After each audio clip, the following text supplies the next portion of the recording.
નમસ્કાર, હું હર્ષ Rathod, India news ગુજરાતમાં આપનું સ્વાગત છે। સમાચારની શરૂઆત કરીશું મોટા સમાચારથી। વાત કરીશું ઇન્ટરનેશનલ સ્પેસ સ્ટેશન પર જનાર અવકાશયાત્રી શુભાંશુ શુક્લા પીએમ મોદીને મળ્યા હતા અને શુભાંશુ પીએમ મોદીને મળવા માટે પીએમ નિવાસ સ્થાને પહોંચી ગયા હતા, જ્યાં પીએમ મોદીએ તેમનું સ્વાગત કર્યું। શુક્લાએ જ્યારે ISS પરથી લેવામાં આવેલી પૃથ્વીની તસવીરો પ્રધાનમંત્રી મોદી સમક્ષ રજૂ કરી હતી। ઇન્ટરનેશનલ સ્પેસ સ્ટેશન જઈને ઇતિહાસ રચનાર ગ્રુપ કેપ્ટન શુભાંશુ શુક્લા સોમવારે સાંજે પીએમ નરેન્દ્ર મોદીને મળ્યા હતા અને આ દરમિયાન તેમણે પીએમ મોદીને અવકાશ યાત્રા વિશે માહિતીઓ આપી હતી।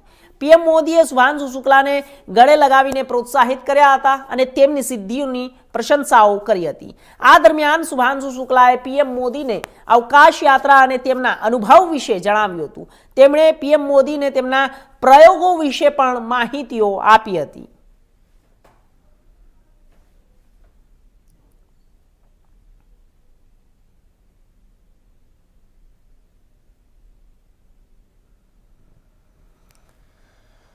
તો એક વધુ મોટા સમાચાર સામે આવી રહ્યા